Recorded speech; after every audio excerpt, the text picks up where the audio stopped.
Hello everyone, welcome to our channel. ఈ వీడియోలో మనం జీవశాస్త్రం 9వ తరగతి పాఠ్యపుస్తకంలోని జ్ఞానేంద్రియాలు పాఠంలో మరికొన్ని ముఖ్యమైన అంశాలను పరిశీలిద్దాం. కన్ను మన భౌతిక పరిసరాల్లో కోరుకున్న గమ్యాలు, భయాలు, మార్పులను గుర్తించి వాటికి అనుగుణంగా ఉండడానికి దృష్టి సహాయపడుతుంది.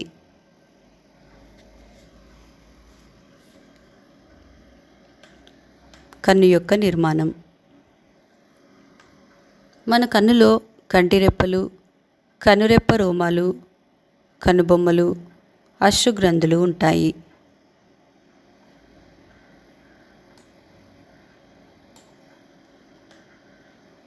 మన కన్ను యొక్క బాహ్య నిర్మాణం, అంతర్నిర్మాణానికి సంబంధించిన పటాన్ని పరిశీలించండి.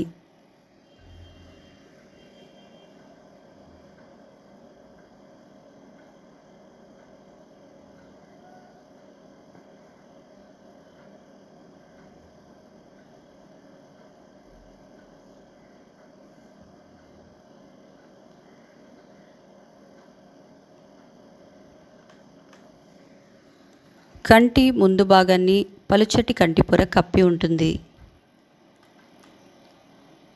కంటి గుడ్డు కంటి గుంతలో అమరి ఉంటుంది. కంటి గుడ్డులో కేవలం 1/6వ వంతు భాగం మాత్రమే మన కంటికి కనిపిస్తుంది. కంటిలో 3 ముఖ్యమైన పొరలు ఉంటాయి. అవి దృఢస్థరం, రక్తపటలం మరియు నేత్రపటలం. దృఢస్థరం అనే పొర దళసరిగా, గట్టిగా, తంతుయుతంగా, స్థితిస్థాపకత లేకుండా తెలుపు రంగులో బాహ్యంగా ఉంటుంది. దృఢస్థరం ఉబ్బి శుక్లపటలాన్ని ఏర్పరుస్తుంది. దృఢస్థరం యొక్క కొనభాగంలో దృక్ నాడి కలపబడుతుంది. రక్తపటలం అనే పొర నలుపు రంగులో ఉండి అనేక రక్తనాళాలను కలిగి ఉంటుంది. తారక భాగాన్ని తప్ప కంటి యొక్క అన్ని భాగాల్ని రక్తపటలం ఆవరించి ఉంటుంది.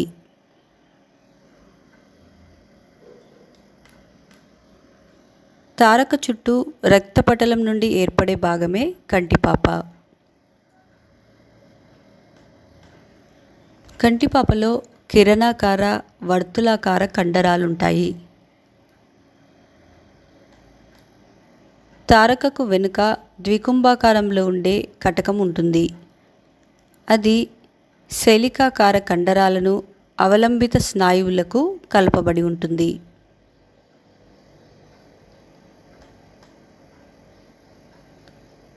కంటిగుడ్డు లోపటి భాగాన్ని నేత్రోదక కక్ష, కచావత్ కక్ష అనే 2 భాగాలుగా కటకం విడగొడుతుంది.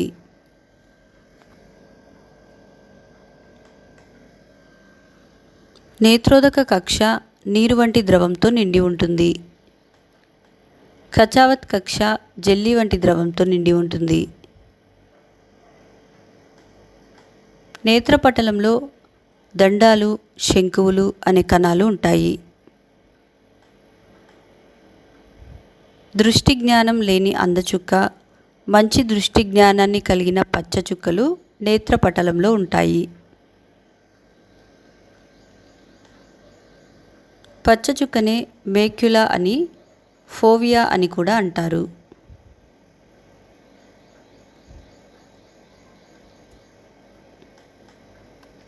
కన్ను పనిచేసే విధానం. కన్ను కాంతిని సేకరించి కుంభాకార కటకం ద్వారా కేంద్రీకరించి కంటిలో వెనుక భాగాన ఉండే నేత్రపటలంపై ప్రతిబింబాన్ని ఏర్పరుస్తుంది.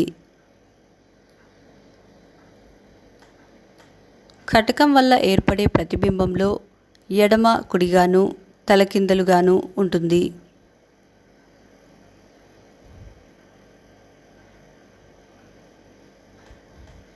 ఈ తలకిందులైన ప్రతిబింబం మెదడులోని జ్ఞాన కేంద్రాలలో సక్రమంగా ఏర్పరచడానికి మార్గం ఏర్పరచుకుంటుంది.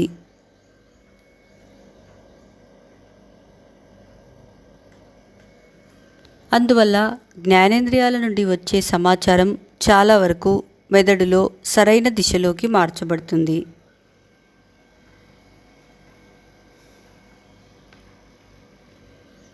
మెదడులోని జ్ఞాన కేంద్రాలలో పటాలన్నీ సాధారణ స్థాయిలోకి మారతాయి.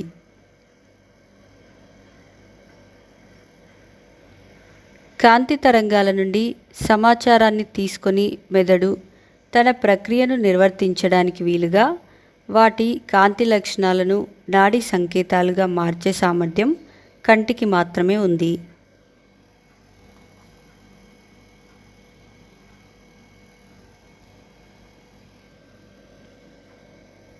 హ్రస్వదృష్టి ఉన్నవారిలో నేత్రపటలానికి ముందుగా ప్రతిబింబాలు ఏర్పడతాయి. దూరదృష్టి ఉన్నవారిలో నేత్రపటలానికి వెనుకగా ప్రతిబింబాలు ఏర్పడతాయి.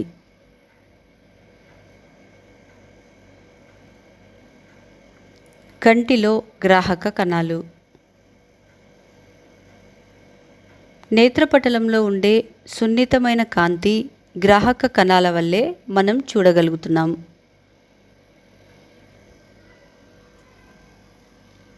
ఈ కాంతి గ్రాహకాలలో కాంతి శక్తిని శోషించుకోగలిగి నాడీ ప్రేరణలను సృష్టించి ప్రత్యుత్తరం ఇవ్వగలిగే దండాలు.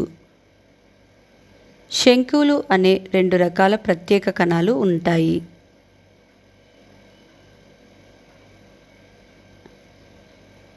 మన కళ్ళు కొన్నిసార్లు చిమ్మ చీకటిలోనూ కొన్నిసార్లు కాంతివంతమైన వెలుతురులోనూ పనిచేయవలసి వస్తుంది. అందుకే ఈ 2 రకాల కణాలు తగిన ప్రక్రియలను నిర్వహిస్తాయి.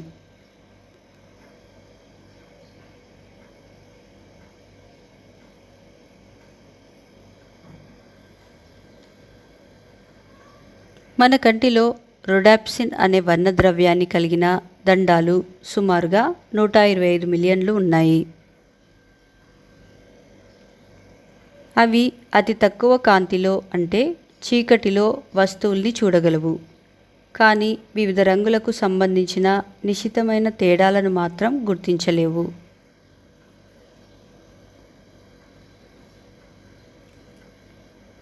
రంగుల్లోని స్వల్ప ప్రత్యేకతల్ని కూడా చూడగలిగే లక్షణం శంకువుల్లో ఉంది.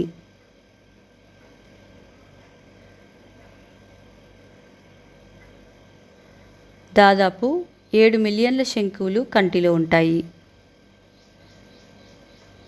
అవి అయోడాప్సిన్ అనే వర్ణ పదార్థాన్ని కలిగి కాంతివంతమైన వెలుతురులో రంగుల్ని గుర్తిస్తాయి.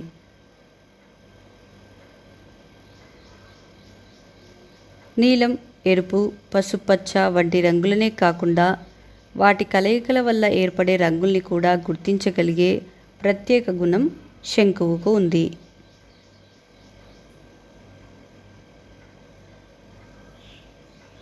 అందుకే మనం ప్రకృతిలోని అన్ని రంగులను చూడగలుగుతున్నాం.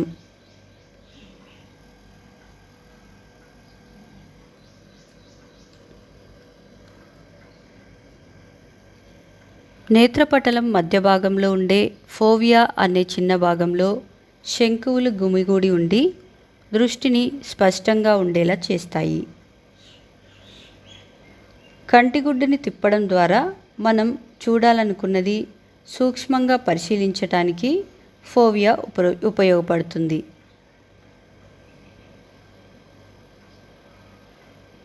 కాంతికి ప్రత్యక్షంగా ప్రతిస్పందించలేని ఇతర రకాల కణాలు కూడా నేత్రపటలంలో ఉంటాయి.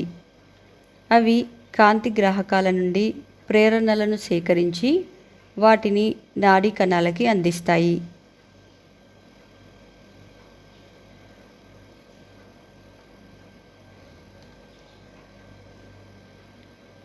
వస్తువుల అంచులు, సరిహద్దులను సునిశితంగా చూపేవి, వెలుతురుకు, నీడకు, కదలికలకు స్పందించే మరికొన్ని ప్రత్యేక గ్రాహక కణాల్ని నేత్రపటలంలో ఇటీవలే కనుగొన్నారు. నాడీ కణాలన్నీ కట్టగా కలిసి కంటి నుండి దృష్టి సమాచారాన్ని మెదడుకు పంపించే దృక్నాడిని ఏర్పరుస్తాయి.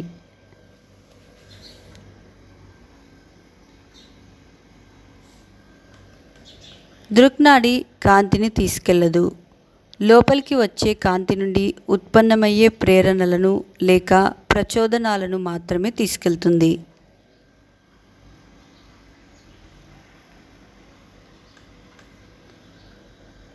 ఒక్కొక్క కన్ను కొద్ది తేడాతో వస్తువు యొక్క దృశ్యాన్ని సేకరిస్తుంది. రెండు కళ్ళు సేకరించిన రెండు దృశ్యాల్ని కలిపి ఒక త్రిమితీయ పటంగా మెదడు తయారు చేస్తుంది.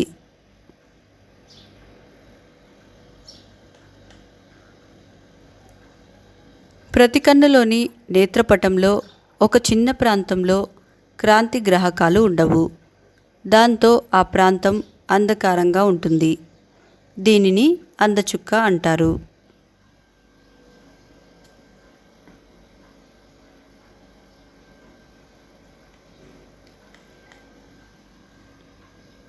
అందచుక్క దృక్నాడి కంటి నుండి బయటకు పోయే చోట ఉంటుంది.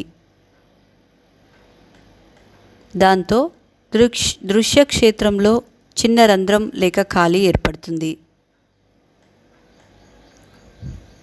ఒక కన్నుతో చూసేటప్పుడు దేనినైనా గుర్తించలేకపోతే అది రెండో కన్నులో నమోదు అవుతుంది. దానికి సంబంధించిన సమాచారాన్ని బట్టి అది జతకూడేలా చేసేందుకు మెదడు పనిచేస్తుంది.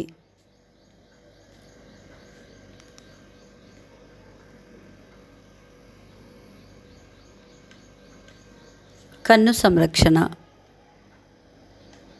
కనురెప్పలు, రెప్ప వెంట్రుకలు, కనుబొమ్మలు, అశ్రుగ్రంథులతో కన్ను నిరంతరం రక్షించబడుతూ ఉంటుంది.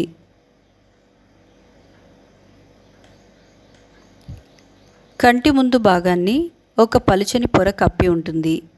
దానిని కంటి పొర అంటారు. ఈ కంటి పొర పారదర్శకమైన ఉపకళా కణజాలంతో నిర్మించబడి ఉంటుంది. ఇది కూడా కంటికి ఒక రక్షణ పొరే.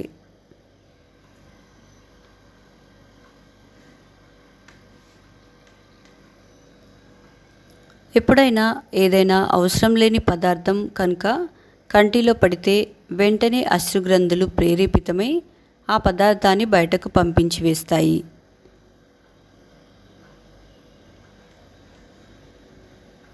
కంటిలో నేత్రకక్ష, కచావత్ కక్షలో ఉండే ద్రవాలు కటకాన్ని, కంటి యొక్క ఇతర భాగాల్ని యాంత్రిక ఆఘాతాల నుండి రక్షిస్తాయి.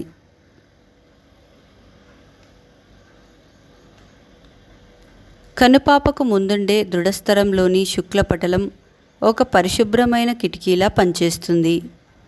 అది కంటిని కాంతికి ప్రత్యక్షంగా గురికాకుండా రక్షిస్తుంది.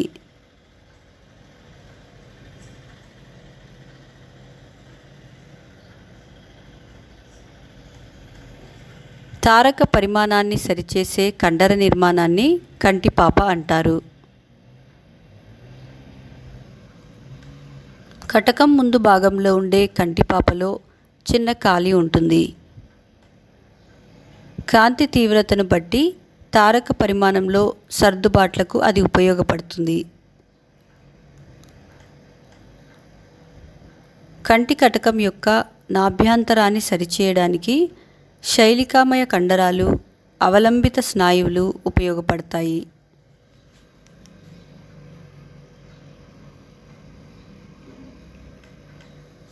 మన కళ్ళలో ఉండే కటకాలు ద్వికుంభాకారంలో ఉండి పారదర్శకంగా ఉంటాయి. వాటి నాభ్యంతరం శైలికామయ కండరాలు, అవలంబిత స్నాయువుల సహాయంతో మార్పు చేయబడుతుంది.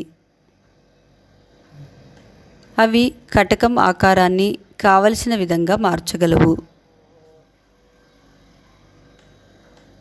ఒక ప్రతిబింబం ముద్ర నేత్రపటలం మీద సుమారు 1/6 సెకండ్లు మాత్రమే ఉంటుంది.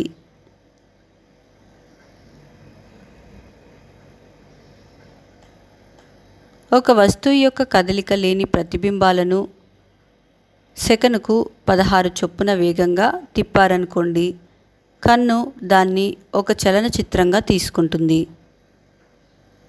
ఇలాగే మనం చలనచిత్రాలను చూడగలుగుతున్నాం.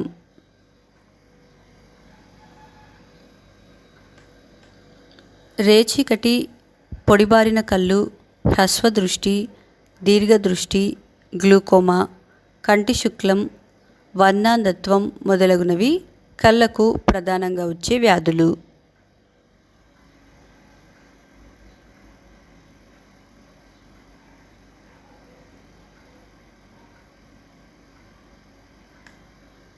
మా నెక్స్ట్ వీడియోస్ యొక్క నోటిఫికేషన్ మీకు రావాలంటే మా ఛానల్ను సబ్స్క్రైబ్ చేసి బెల్ బటన్ నొక్కగలరు. అలాగే మా వీడియోస్ను లైక్ చేసి షేర్ చేయగలరు.